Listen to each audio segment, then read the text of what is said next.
एक दिन अहमद खेत जोत रहा था कि उसने जमीन पर एक घायल कबूतर पड़ा देखा। कबूतर के पंखों से खून बह रहा था और वह उड़ नहीं पा रहा था। किसान को उस पर तरस आ गया। उसने धीरे से कबूतर को उठाया, घर लाया और उसके जख्मों पर मरहम लगाया। कई दिनों तक उसने कबूतर की सेवा की। कबूतर धीरे धीरे ठीक होने लगा।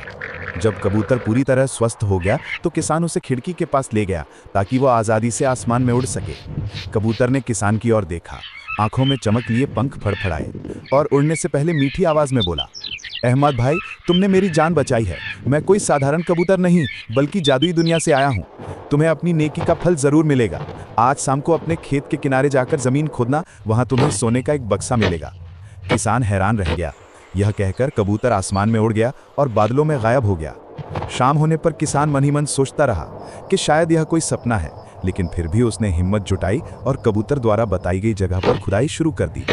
थोड़ी देर बाद कुदाल किसी सख्त चीज से टकराई। किसान ने मिट्टी साफ की और वहां एक चमकता हुआ बक्सा मिला। जब उसने बक्सा खोला तो उसमें शुद्ध सोने के सिक्के निकले। किसान की आंखें खुशी से नम हो गईं। उस दिन के बाद अहमद का जीवन बदल गया। उसने अपने खेतों को उपजाऊ बनाने के लिए सोना बेचा, नए बैल खरीदे, अपने घर की मरम्मत कराई और अपने बच्चों को पढ़ाया।